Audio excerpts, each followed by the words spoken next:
Americans are expected to wager more than $3 billion during March Madness this year. And while many people enjoy the office tournament bracket, easy access to online sports betting can balloon into a gambling addiction. Parts of the brain get turned on, and then they can't stop. And we think there's probably a chemical basis to that.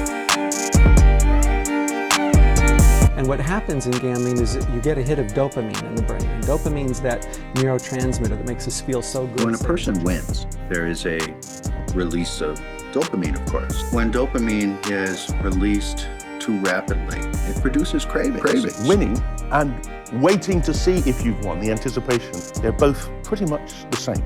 And that's a really key point about gambling. It's not just the winning that counts. It's the taking part, and the taking part repeatedly when you don't win is as activating to a gambler as the winning. If gambling is a drug, New Jersey has become a one-stop pharmacy for gamblers to get their fix.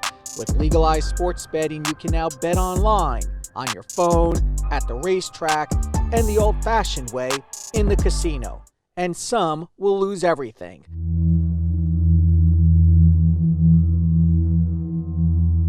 We spent a lot of time looking at houses. We wanted to have a house because I was making pretty good money on Wall Street.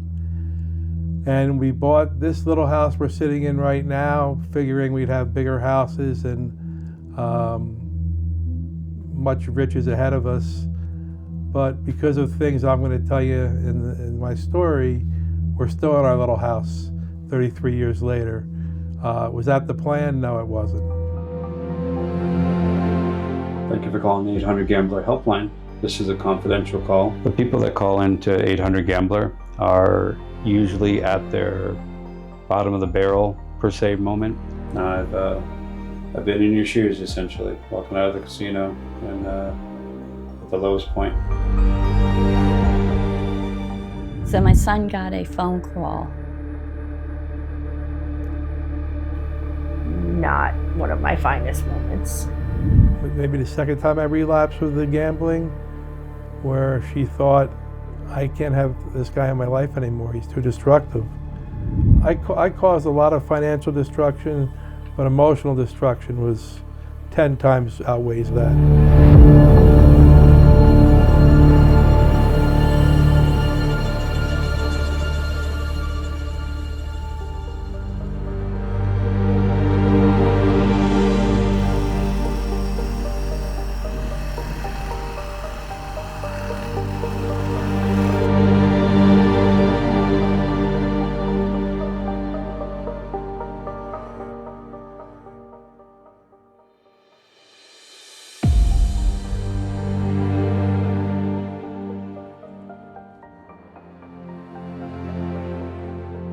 Christine, take one.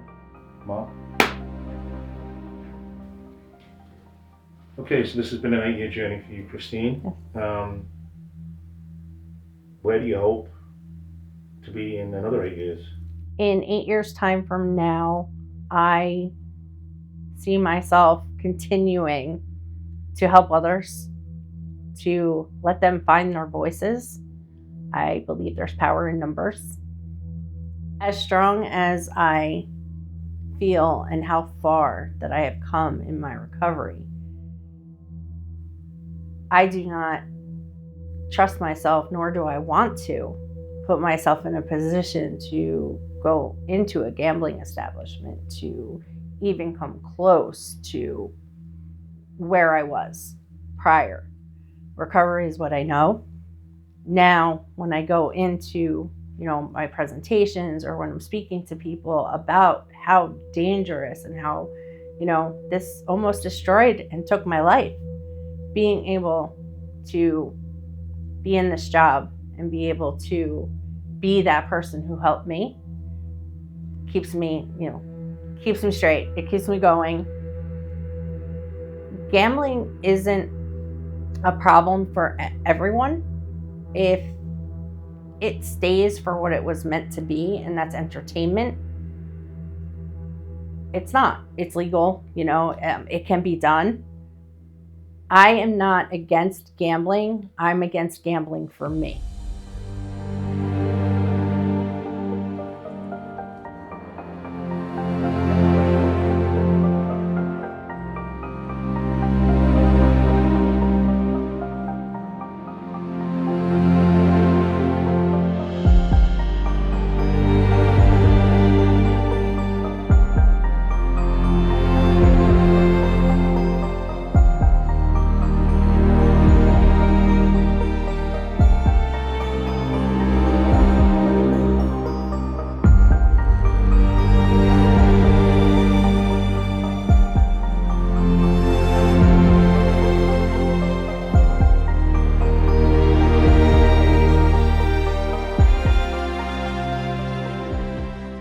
Joe is the most honest individual, and I never had to worry about him betraying me, but the gambling betrayed me. Like, he lied to me. Lady Luck was my lady. He lied to me, and that was hard. It's still hard for me.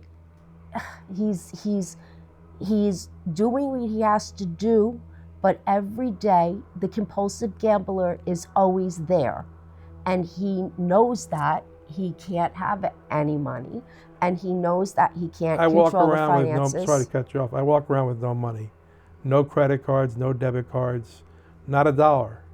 If I had $1, I might buy a scratch off. You might go to 7-Eleven and buy a scratch off. Like, I got to ban him from Quickie Marts. Like, it is exhausting for me to manage him. Debbie gives me a credit card to go to ShopRite, the supermarket. And I want the receipt And she when wants he comes the receipt and make sure there was no cash advance. No cash taken out. Money is so accessible. The computers are so accessible. We're sports people. We are a sports family. You know how difficult it is when I'm watching TV and we're trying to watch a game and all we keep seeing is FanDuel commercials, and we go to a Yankees game and all up on the scoreboards, there's little kids at the games and they're talking about the gambling, and it's just, you know, we're at school events and Joe and I are big fundraisers. 50-50s are gambling. You know what I mean? So like I had to protect him from all of it. Like, you know, because I can't even go to the beach with the wheels where you can win the boardwalk, a stuffed animal. That's, I can't. That's gambling. That's gambling.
Growing up, my exposures to gambling were, you know, the adults went to the casinos, you know, playing the lottery, you know, that was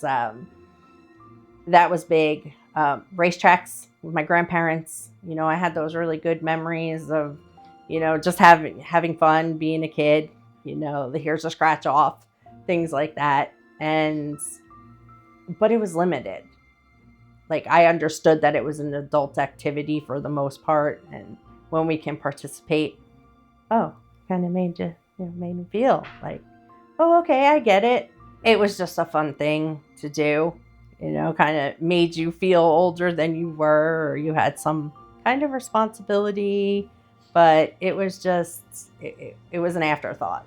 When I look back, getting that $2, you know, back from a bet that my grandparents placed, or, you know, seeing that 3 matching things on a scratch card, you know, though when I look back, it was a good feeling, but I was so young and it was normalized.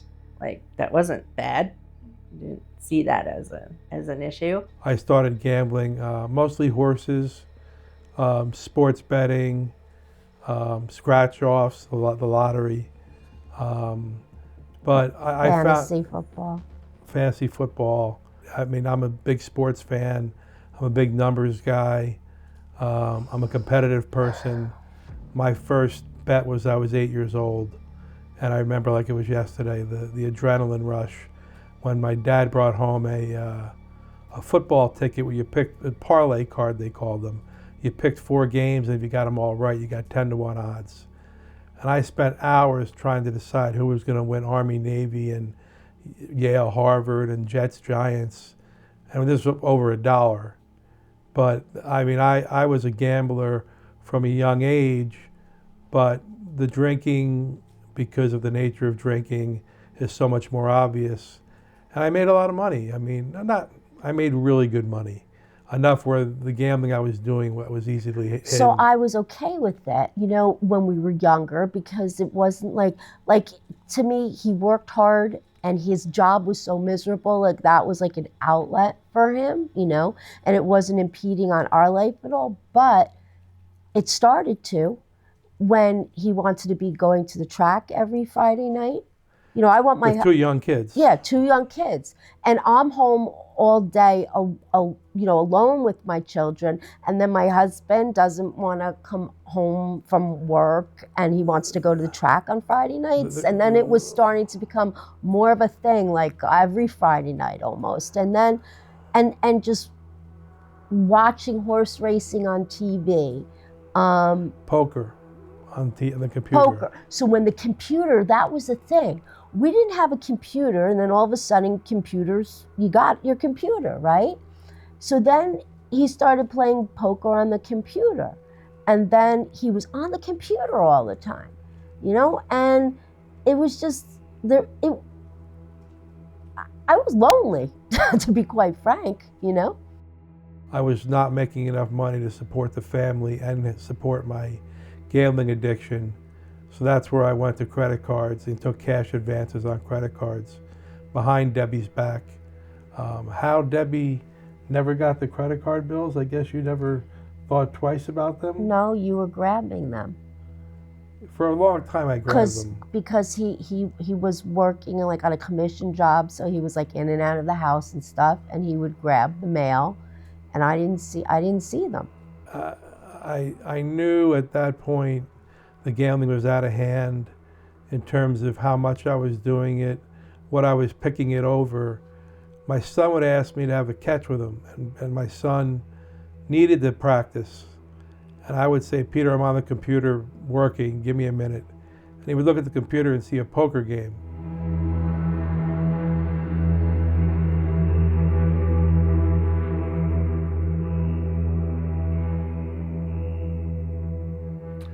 Hello, my name is Luis Del Olbe, and I am the Executive Director of the Council Compulsive Gambling of New Jersey, better known as 800 Gambler. When we talk about gambling, you know, the Council, 1-800 Gambler, we're not for nor we're against gambling. You know, gambling is a legal venture, and we believe people should participate if they want to, when they're able to. You know, we are against underage gambling, but gambling in general, no. What we're here for is for those individuals who do develop a problem when it comes to gambling, which we call problem gambling or disordered gambling. And this is where you enter into a stage where you're betting, you know, more than what you really intend to bet. It's causing you distress. You're not able to manage the emotions that gambling is you know, creating within you. You're not able to manage it well. We are the leading expert in the state of New Jersey about people that have problem gambling. I would maintain we're the leading expert in the country. We have been around a long time, and we have to be able to provide a resource for people that realize that there is a problem. We get calls on a hotline all the time. We have a very strong presence with Gamblers Anonymous, which is a 12-step program. We have therapists. So once we realize that there are individuals that want to do something about it, then we are available for them. We are the great resource for them. My experience is that it is a widespread problem right now, in particular in New Jersey. New Jersey has a long history of casino gambling, bricks and mortar casino gambling in Atlantic City since 1978. It's become part of our culture in New Jersey. Now we have the introduction of internet gambling, sports betting. The latest thing is what they call the prediction market, which is all internet related. I don't know what the numbers are, but my perception is that the problem aspects of it have become more severe over the past decade, I would say.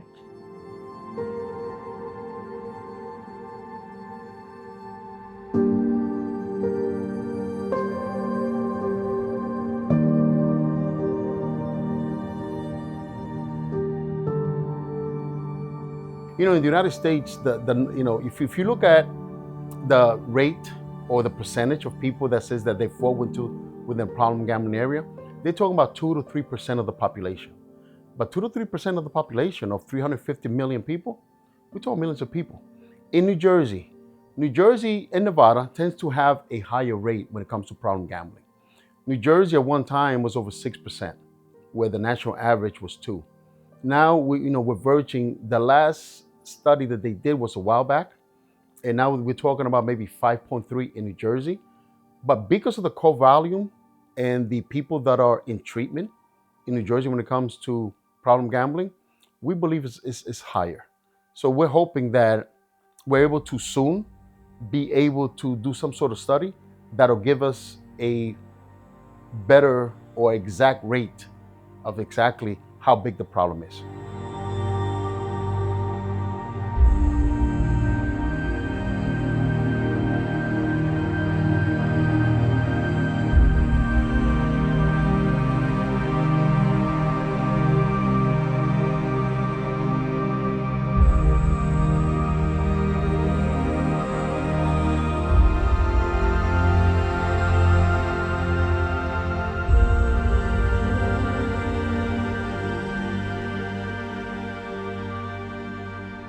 I was loved growing up, without a doubt, like supported, I was loved, cared for. Although my parents divorced early on in my life, they were always there for me and my brother. Graduated high school, that was 1995. And right away, I got a job being a police dispatcher in another small town. I was an EMT, and I became caught up, like that was going to be my career, for my life. That's what I started. She did go and follow her into our footsteps. She became a dispatcher, working neighboring towns and then working with me in the same department for a while. And she became a fireman, fire lady. And so she really did enjoy the community aspect, and she's well liked, enjoyed her outside activities, enjoyed doing things with family and friends all the time. At 21, I got restless, and I thought that maybe I shouldn't, maybe this isn't for me. I started to notice a lot of my friends, they had normal hours. They didn't have shift work, and they were all going out. And you know what? Maybe I want to hang out a little more. I'm still young. Maybe this isn't, what I want. And I began another career as an administrative assistant, and it was for a swimming pool supply company. And I ended up becoming the shipping coordinator. So I guess the logistics and dispatching thing was still with me through that. And that was the time that I had my first real experience going to a casino. So gambling started, there.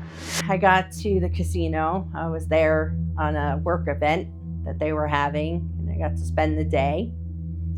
When I was there, I was so excited, like just, being around. Like, oh, this is what my parents have been going. This is where the adults go.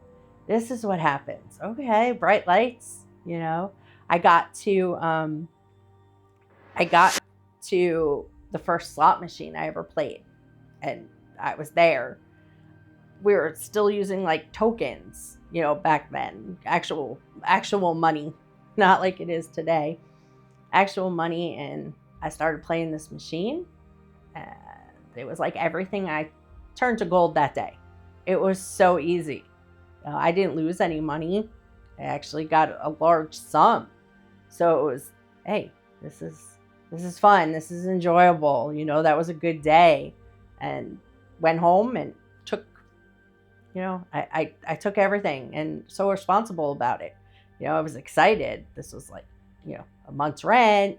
All my bills were being paid, and that was very exciting. I was not thinking about going back right away.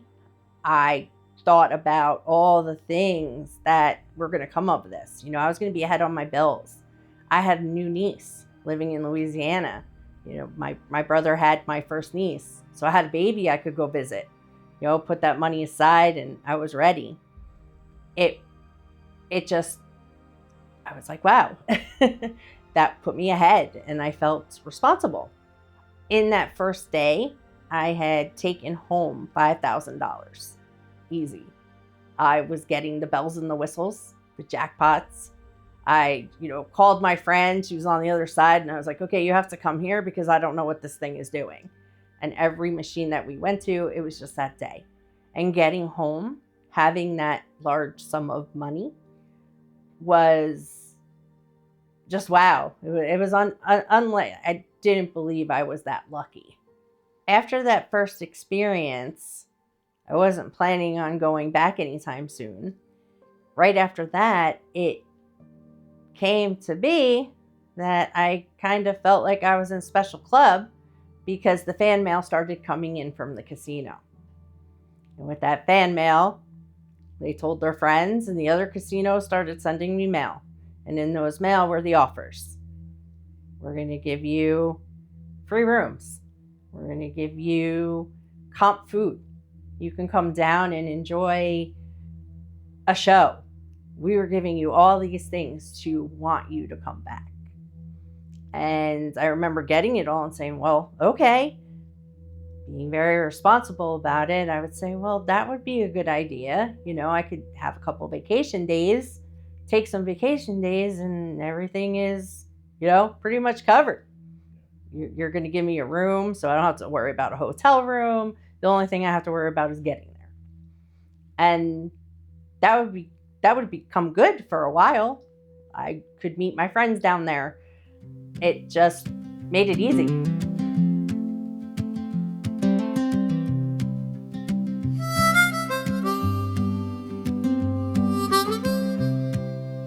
End of summer coffee, salt stuck in our sleeves, neon peeling half the bowls, too tired to believe. He tracing names in sugar on a chipped blue plate, talking like we always got one more month to waste. Atlantic City, you look older in the daylight, cards on the carpet, ash in the tray. We keep betting on a better kind of goodbye. We just lose slowly and stay. Atlantic City, you remember us on the halfway, laughing in the hurricane rain. Now it's penny slots, cheap rooms, and long ways back to who we were then. So my son got a phone call.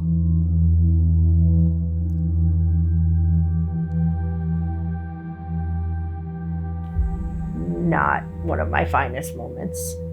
He received the phone call. He gathered us together and said it was Christine, and just hi, we can say hi. He goes, no. He goes, it's serious. She was arrested.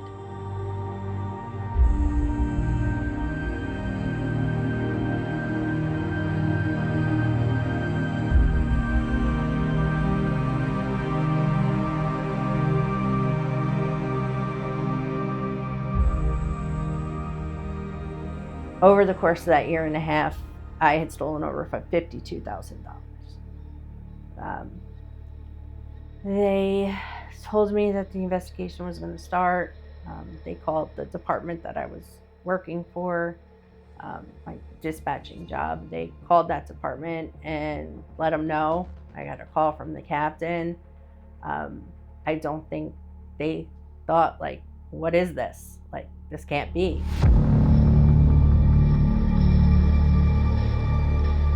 Like I said, it was heartbreaking. It was shocking. I thought, it's embarrassing.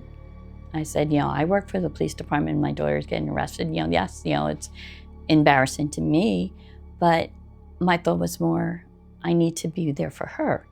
They said it was going to take some time to complete their investigation. I told my girls to come and get me. My girls came and got me. And those comps that I had at this point, they're in thousands of dollars of comps. And I really thought it was just because I was a good player. I never thought it was how much I was spending, because I didn't care how much I spent. I just wanted to keep going. I wanted to keep playing. That was my goal. And now it got very dark for me. This was a very dark moment. And I start thinking now, how am I going to tell my family this? Okay, this is a small town, okay? It's not going to be some little police blotter moment. This is front page news. It's going to be on the news channels. You know, just the fact that I was being investigated, I really didn't want my family to have to find out that way. But the alternative didn't seem good to me. I was just thinking about what was going to happen when I got home. Now, I had 2 small dogs, you know, that I love dearly. I had them there, and nothing was making me reconsider. You know, I was going to take my own life that night. I wasn't planning on waking up the next morning. I didn't want to face the embarrassment, the shame. And, you know, looking back today, obviously I'm here, and that I fully believe in my higher power that I have today. I believe that this is where a slight intervention came in. I was reminded of something that happened almost 20 years ago, 20 years prior to that night. I was reminded of the time that I lost a friend who took his own life. And at that point in time, the grief and what I was feeling, I mean, we were very close friends, and it happened so suddenly. And I just remembered that was the way I felt the last time I felt where I felt that night. But my mom said that day, she said, Christine, take everything that you're feeling right now about losing your friend, and I want you to think about it. Would you ever want me, your father, your brother, or anyone who loves and cares about you to feel the way you're feeling right now if you took your own life from us? And that was an intervention at that point in time. Because the next thing I did was I took a deep breath, I looked at those dogs, and I picked up the phone and called 1-800-GAMBLER on myself that night. And what came next on that phone was it saved my life. No doubt. I called for that help, and I didn't know what was going to happen. But the woman who answered the phone, you know, she introduced herself. She made me feel not alone. She gave me hope on that first couple minutes. She said she was going to help me. You know, she could provide resources for me. And it was a Saturday night, and it was late. So the first thing that she did was she said, Christine, I'm going to help you find 12-step meeting. We have this Gamblers Anonymous, and there's going to be meetings that are close to you. So you just have to tell me, tell me where those meetings are. And I said, okay, and I'm there with a pen and pencil. We're a little more advanced now. But I had a pen and pencil, and I wrote down the locations of the meetings, and I said, thank you. And then she went a couple steps further, and she said, we do have a treatment option. She says we have licensed counselors that are specific to gambling addiction problems. And if you'd like those, those contacts, if you like those contacts, we can give that to you. And I said, okay. I wrote down a few therapists' names, and I had to wait, I knew I had to wait till Monday. So she went over all that with me. She was very patient, very kind, like-minded. It was nice to talk to her. And just in that call alone, by the time I hung up, it was very nice I was ready to call my family. 1-800-GAMBLER is a full-service opportunity. We don't judge. We come with solutions. We come with suggestions. We come with legitimate help. And we have a website, that's very well attuned to any questions that you might have. We encourage people to contribute, volunteer. Some people can contribute time. Some would rather give some resources, financially, otherwise. And it's a full service operation. And we encourage people to be mindful of the fact that there is help available, especially in the gambling community. You know, the first things we thought of is like, how is she? Is she okay? You know, what is her mental, you know, health? Because we're so far away. Does she need somebody? You know, does she need somebody? But you got the whole, you know, anger, you got embarrassment, you know, everything was going through my mind, but we had all right, well, what do we do? And, you know, just said, what do you need? That's what we had to ask her. What do you need? What can we do right now for you? And what did she say? She said, just be there for me. She said, you know, she goes, it was hard for her to make that call. And I was very proud that she did. I remember having the first eye contact one-on-one with my mom that night, trying to drive home. She asked if we could stop for something to eat. You know, she wanted to get me something to eat and, you know, just have a conversation. But it was a lot of crying. It was a lot of, what could I have done? You know, not what could you have done, but what she could have done. And I'm like, you did everything you could. There's nothing wrong with, you know, what you did. I knew it was her. She did it. I didn't do it. But at the same time, should I have seen something? But there's not always something there to see. You know, if I'm not living with her, I'm not seeing her every day. So it was very hard for me to try to figure out what I did, because I didn't do anything that I could find. But at the same time, why did she do it then? It had to be a reason. You know, it couldn't be just her. It had to be I had to do it. So it was just fighting between knowing that I didn't do anything, but thinking maybe I did do something. When we arrived at court that day, it was just me and my mom. You know, a lot of the big names in the county had come out to plead their case, you know, that I was wrong, but I admitted I was wrong. When I got there, just me and mom, and I knew I wasn't coming home, okay? Everybody knew that I wasn't going to be coming home. But when I walked in there, I was met by over 25, easy, of my friends from the gambling rooms. You know, my 12-step. They came out of anonymity at that point in time. They had written letters. They showed up for support of me, even though I wasn't going to be leaving. No, knowing I had this charge. They were all there to support me, like more than anyone. And walking in and seeing them, my sponsor spoke on my behalf. My sponsor spoke. You know, they all, you know, they were all there. And I saw that they're supporting her. And they all turned to me. They said, you know, we're here for you. You need something, we're here for you. My mom didn't leave alone. She didn't leave alone. They were all there for her, just as much as me.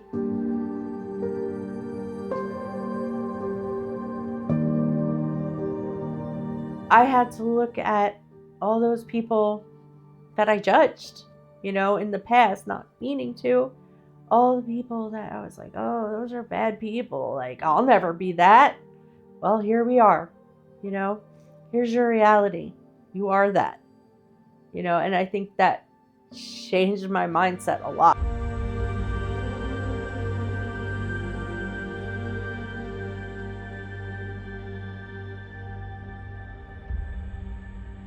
To me, problem gambling, in my experience and my observation in life, is when a person participates in any form of gambling and it becomes a negative influence in their life. Either they cannot stop gambling, or they have problems meeting financial responsibilities, such as their mortgage, their car payment, putting food on the table for their children. Or also when it is interfering with their ability to have relationships, such as a spouse, whether it is a wife and husband situation or a husband and wife situation. Also when it is detrimental to other members of their family, such as borrowing money from aunts and uncles, borrowing money from grandparents when they can't relate to their children. They don't have time to relate to their children because they're constantly thinking about the next bet that they're going to lay down. You know, when it comes to gambling, many individuals, and we go to many places, they don't see gambling as a problem. They don't see gambling as an addiction. Gambling addiction is a real thing. It happens. For instance, if gambling had a close related cousin, it'll be alcohol. Now, is alcohol a problem when it's done responsibly? Is alcohol a problem when you don't use it obsessively? No. Gambling, same thing. Some individuals are more susceptible to addiction than others. Okay, many things can come into play. You know, your character traits, accessibility. If you develop a problem with alcohol, and it's always available to you, you may be more susceptible to use it more often than not because it's so available to you. Now, like I said, there are many people that are able to curb the urge, but there's some that are not. And this is where we have to be vigilant as far as what is our responsibility to ourselves.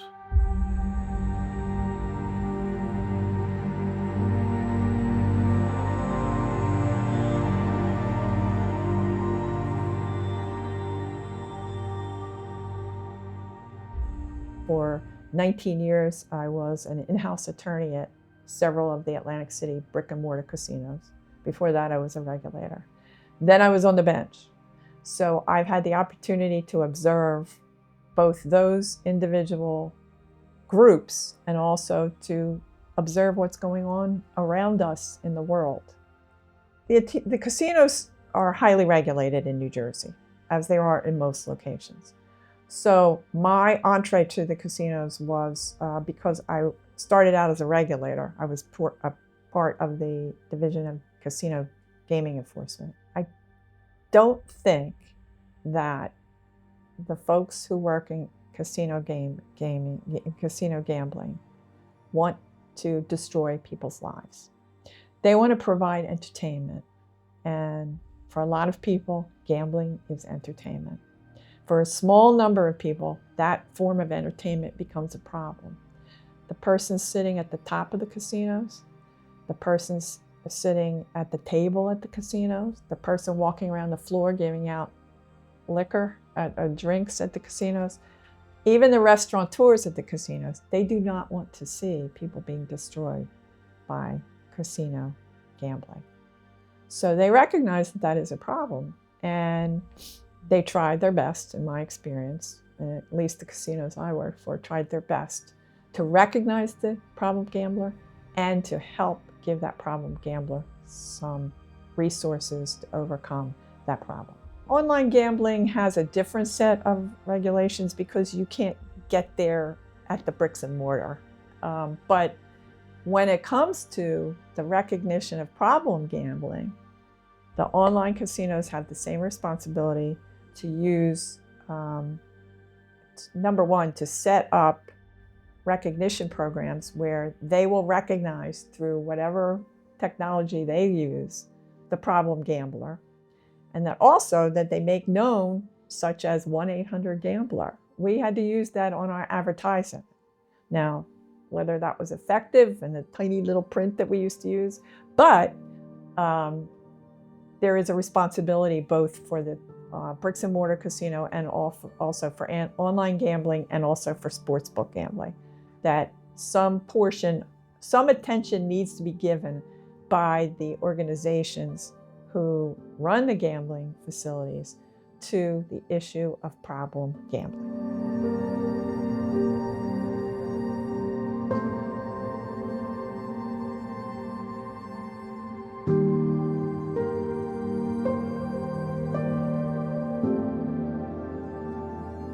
So the types of problems that they call in with is usually initially financial, because they've lost their full paycheck, they've exhausted resources between family and friends. Sometimes it is mental help that they need. such as therapy or peer support, and being able to figure out what's going on because of the ramifications of their gambling. Within New Jersey, we can have 2,000 calls a month, but we do manage and operate the 1-800-GAMBLER helpline, and that is nationwide. You have 25,000 calls coming in nationwide when it comes to people looking for help and people looking for information, and just people trying to get a handle on what this problem gambling issue really is. We receive over thousands of calls, and there's really no way to really quantify if they're the same person calling over and over again. I have a friend, I know somebody, and at least there's a place to go where you can call and make that initial step of making an inquiry. You might not be prepared to do something about your problem, but at least you're acknowledging there's a malady of something happening here. And as a result of that, you take that first initiative inquiry, and then you work on a different step of doing something about changing your behavior. If a person is struggling, and at the point that I was before I admitted that this was a big issue in my life, seek help. Don't be afraid. Don't be afraid. Definitely, number one is find the strength within yourself to take that first step at accountability. Accountability meant everything to me. We're human. Mistakes are going to be made, but it's what we learn from them that can carry you through. What can I expect when somebody gets on? Friendly, supportive conversation. Where are you? How do you feel? We can get somebody there to help you. You're not alone. We have Gamblers Anonymous. We have, where do you feel comfortable? Who do you feel comfortable talking to? You don't have to tell me your name. Whatever you'd like to do to accommodate you, to get you a comfort zone so you can really open up. So currently I am a prevention specialist, and that, I'm on the, I go out on the field. We talk to different groups, all kinds of different groups. We're out there in the community, bringing the awareness to people, and it makes everything worthwhile. I don't think of this as a job, through my recovery, through what I've been through, I've really found my passion that I never even, I never even dreamed of this. My relationship with my mom has come such a long way because of my recovery, in my recovery. I have the biggest support. My mom's not just my mom. She is my best friend. I know she's my biggest supporter. I know she's very proud of me, and I hear her say that. And that to me just means the world. She supports what I do now, accompanies me to my work events. And yeah, she's taught me a lot. All right, now 8 years down the line, our relationship is even stronger. I do keep an eye on her because we now live together, so I can keep an eye on her. But everything is good. We like the same things. We cheer our Eagles on, But we have a good relationship. I'm so happy to be, living with her and sharing the rest of our lives right now together.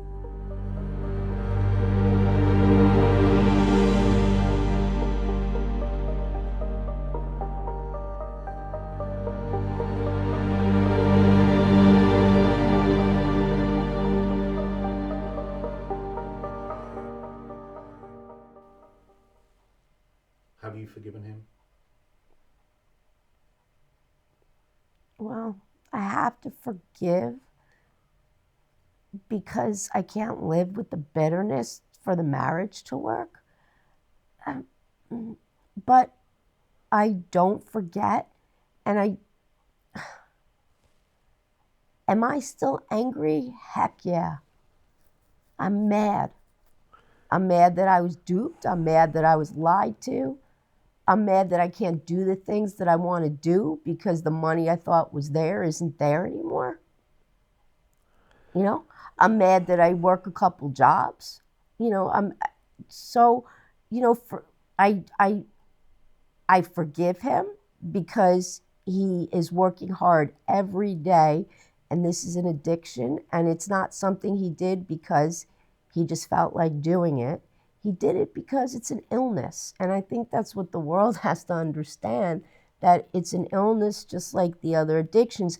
And I forgive him, to answer your question, yes, because it's an illness. It's hard. We're both 60 years old. Debbie will be 60 in a few weeks. We're going to be working till they put us in the ground. All the guys I worked with on Wall Street, they're all retired. Me and Debbie are working hard. We don't make a lot of money, but we get by. But and you know, that's part of it too. We both are impacting others with our job choices. You know, Joe's out there every day trying to help the compulsive gambler's family, giving them the tools that they can use to try and fight this addiction. He's there for them. The way he you know, he'll talk to somebody on the phone in the middle of the night if they need him. The way he is with the counsel, the lengths he goes to speak to children's parents who are coming to him because the kids are gambling, to family members of gamblers, to the gamblers themselves. You know, I think that to me makes we don't make a lot of money, but we've been through a lot of hurt, and Joe impacting people's lives every day helps us know that we're doing good and that something good came from something bad. I'm much less likely to bet if I stay at my current job. Telling my story every day keeps the pain fresh. Do I get bored with telling my story? Sometimes, but you know, someone will respond. I had a young lady at a high school last week come up to me and said, you know, that was really impressive that you were able to tell everybody, strangers, about your life story and you don't hold anything back. And that felt great. And it's a small world. I asked one of the teachers the girl's name, and he told me, and I knew her father. So it really was very emotional for me. I'm at the right job. And I'm so proud of him. When you say the word forgiveness, I'm so proud of him that he is able to impact people because of this cross he bears, and that he's using it in a positive manner with the Council on Compulsive Gambling to get out there, and you are bearing your soul every day to help other people. And I am so proud of you for that. I admire you for that, Joe.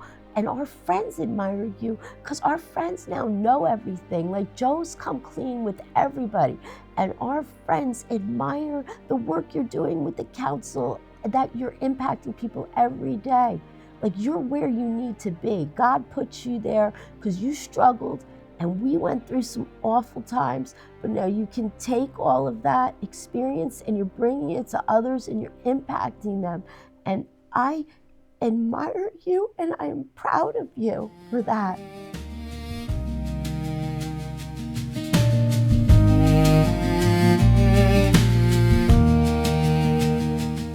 I sit with strangers in a circle, hear my story in their cracks. All the rent checks turn to losses, all the fences we can't get back. I say, you're not your worst decision. I say, you're more than what you've done. And in their eyes I see the mirror of the person I am running from. I'm learning how to live with my mistakes. Every scar line I had to trace, I folded all the cards I used used to chase, trying to be someone you can face. If there's a little mercy left in you for the nights I disappear, the things I put you through, I hope you see these trembling hands as proof I'm not that same lost man to you. I can't pay back every echo of the doors I slam behind, but I can build a quieter morning, show up sober, sober kind. Oh yeah, if you ever let me in again, even just inside your prayers, know I carry you like scripture in the quiet of these chairs. I'm learning how to live with my mistakes, every scar or line I had to trace. I folded all the cards I used to chase, trying to be someone you can face. If there's a little mercy left in you for the nights I disappear, the things I put you through, I hope you see these trembling hands as proof I'm still flawed, still afraid, but I'm telling the truth.